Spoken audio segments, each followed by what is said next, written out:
انسان کے اندر چونکہ یہ دونوں چیزیں رکھی گئی ہیں تو کبھی کبھی اس سے گناہ بھی سرزد ہو جائے گا۔ نیکی اس کی عقل، اس کا فہم، اس کا ادراک، شریعت کی رہنمائی، انبیاء کی تعلیمات اسے بتائیں گی کہ وہ نیکی کے راہ پہ چلے، لیکن کبھی کبھی بائیں سمجھ سے جو خواہشات اور آرزو ہے وہ بھی اس کو گھیر لیں گی اور اچانک اس سے کبھی وہ گناہ بھی ہو جائے گا۔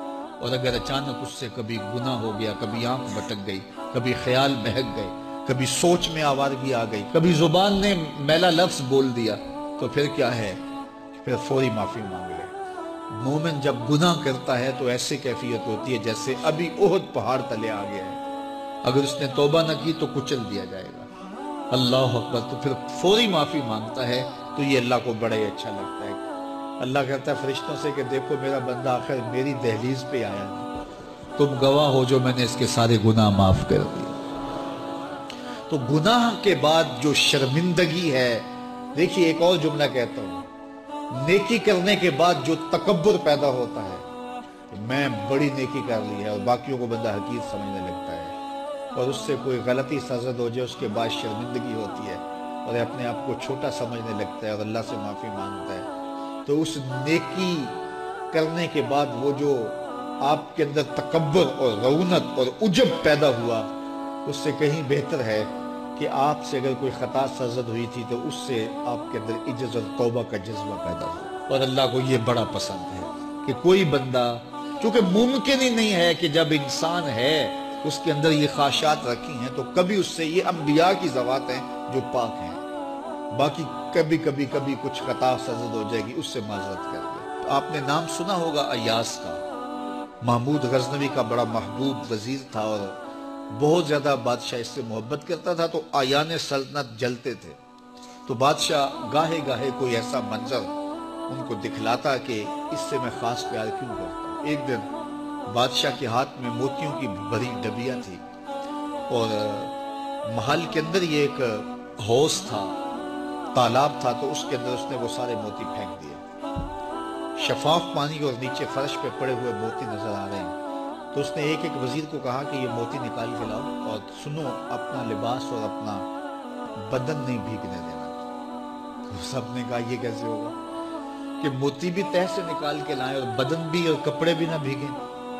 تو دوسرے کو کہا، اس نے بھی کہا حضرت یہ کیسے ہوگا، یہ شرط ہٹائیں تو پھر میں نکال کے لاؤں۔ جب بات آئی ایاز کی تو ایاز نے فوراً چھلانگ لیا، موتی پکڑے، ڈھونڈے، ہتھیلی میں لیے اور کانپتے ہوئے بدن کے ساتھ بادشاہ کے سامنے پیش ہوا، حضور یہ لے لیجیے۔ بادشاہ غصے میں تھا کہ میں نے کہا تھا لباس اور کپڑے بھیگنے نہیں چاہیے، تیرے بدن سے پانی نچڑ رہا ہے، تیرے لباس سے پانی نچڑ رہا ہے، یہ کیا؟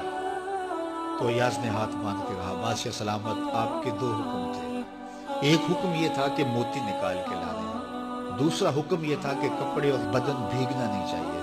ایک کام میں نے کر دیا ہے، دوسری غلطی ہو گئی ہے، معافی چاہتا ہوں۔ تو کہا وزیرو یہ ہے خوبی اس کی، تم نے کہا ہم کیسے نکال کے لائیں، اس تالاب میں اتریں گے تو بدن تو بھیگے گا ہی بھیگے گا۔ تو کہا جب شہوات دی گئی ہیں، خواہشات رکھی گئی ہیں، آرزویں دیوانی ہیں، اور پھر اس کائنات کے اندر رہ کر کے حضرت انسان کبھی تو اس تالاب کی غلاظت سے اپنے آپ کو بھر ہی دے گا، تو پھر کمال کیا ہے کہ نیکی کے پھول پیش کر دے، سجدے کے موتی پیش کر دے، رکوع اور قیام کے موتی پیش کر دے، ہمدردی انسانیت کے ساتھ پیار کے موتی پیش کر دے، سارے موتی پیش کرے، پھر مالک کا جلال کہ تیرے کپڑے کیوں بھیگے، یہ گناہ کیوں کیا، یہ گناہ کیوں کیا، ہاتھ جوڑ کے کہے مالک اس کی معافی مانگ، تو اللہ تعالیٰ پچھلے گناہ نہ صرف معاف کرتا ہے بلکہ ان گناہوں کو نیکیوں میں تبدیل کرتا ہے۔ امام اعظم ابو حنیفہ علیہ رحمہ کسی سے قرض لینا تھا، دروازے پہ دستک دی، دھوپ میں آ کے کھڑے ہو گئے۔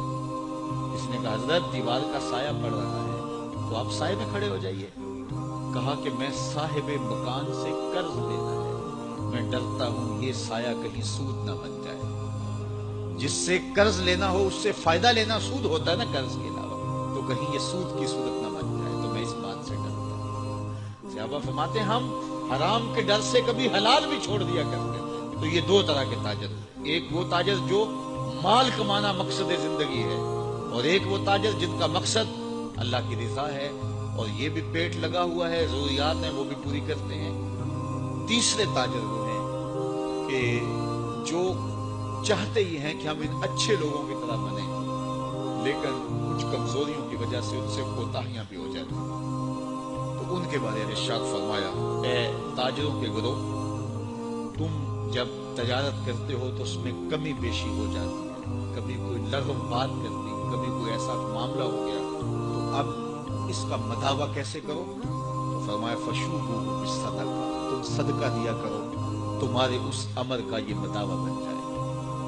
تو عام لوگوں کو یہ کہا کہ آپ کثرت کے ساتھ صدقہ دیا کریں، اپنے مال سے نکالیں، کچھ فیصد طے کر دیں اللہ کے نام سے۔ جب اللہ کو شراکت دار بنا لیں گے اپنے کاروبار میں، جب پارٹنر بنا لیں گے تو اسٹرانگ پارٹنر ہو تو گھاٹا نہیں نہ پڑتا، تو اپنے رب کو اپنے کاروبار میں شامل کر رہے ہیں، تمہارے کاروبار کے اندر گھاٹا نہیں پڑے گا انشاءاللہ۔ ہمارے اس مرکز میں 2-3-4 لوگ ہیں ایسے کہ اللہ تعالیٰ نے ان کو یہ توفیق دی، تو وہ کہتے ہیں کہ ہم اتنے فیصد مرکز میں پیش کریں گے، تو مجھے آج تک انہوں نے شکایت نہیں کی کہ جناب کوئی مسئلہ ہے، وہ یہ کہتے ہیں کہ سنبھالا ہی نہیں جا رہا۔ یہ اللہ کا وعدہ ہے، اللہ کے وعدے سچے ہوتے ہیں، اس کو شامل کر رہے ہیں۔ فرمایا کثرت کے ساتھ پھر صدقہ کرو۔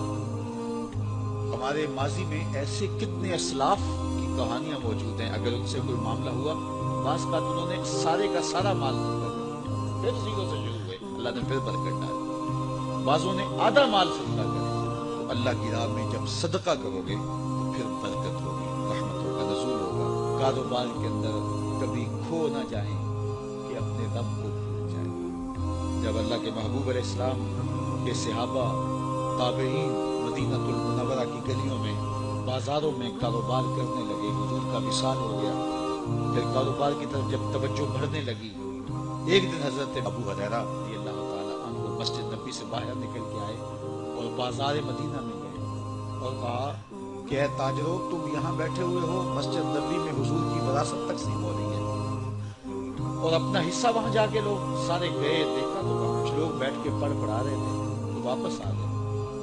کہا ابو ہریرہ، تم نے کیا ہمیں بتایا تھا؟ آپ وہاں گئے ہیں، وہاں تو کچھ بھی نہیں تھا۔ کہا تم نے وہاں کچھ دیکھا نہیں؟ کہا کچھ لوگ پڑھ رہے تھے، کچھ پڑھا رہے تھے۔ کہا تم کاروبار میں پھنس گئے ہو، یہ رسول اللہ کی وراثت علم ہی تو ہے، کچھ وقت نکالا کرو علم سیکھنے کے لیے۔ میں کہتا ہوں یہ 8 دن کے بعد جو جمعۃ المبارک کا موقع آپ کو ملتا ہے، اس کو اہتمام سے پڑھا کرو۔ ہمیں حکم دیا گیا بازار میں دیر سے جاؤ، جلدی واپس آؤ، مسجد میں جلدی جاؤ، دیر سے واپس آؤ۔ یہاں جتنی جلدی آؤ گے اتنی برکتیں ہوں گی۔ یہاں بیٹھنا بھی عبادت ہے، سانس لینا بھی، تو کم از کم جمعے کا یہ جو اجتماع ہوتا ہے، جمعے کے مواقع ہوتے ہیں، آپ جہاں بھی پڑھتے ہیں یہاں آنا چاہیں، تو یہ تو ایک تربیتی نشست ہوتی ہے کسی نہ کسی موضوع پہ، اور بر وقت آئیں، سنیں، بیٹھیں تو سیکھنے کو بہت کچھ ملے۔ تو یہ برکتیں ہیں، تو کچھ وقت ضرور نکالا کرو، کچھ لمحے نکالا کرو۔ اللہ جل شانہ ہم سب کو رزق حلال، رزق وسیع، رزق فراواں، رزق مبارک، رزق سہل عطا فرمائے۔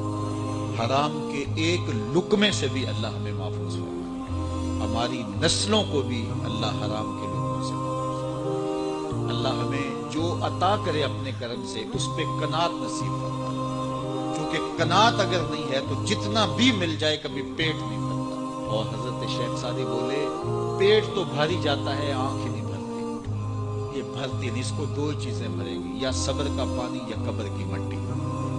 تو یہ سب کچھ یہاں رہ جانے والا ہے۔ اللہ نے جو دیا ہے اللہ آپ کو اور زیادہ دے۔ کاروبار کرو، محنت کرو، لیکن اپنے لیے وقت نکالو، اپنے امور علم کے لیے وقت نکالو، اپنے بچوں کے لیے وقت نکالو۔ ہمارا مقصد زندگی کمانا نہیں ہے، یہ ہمارا ایک ذیلی مقصد ہے، ذیلی مقصد۔ ہمارا حقیقی مقصد جو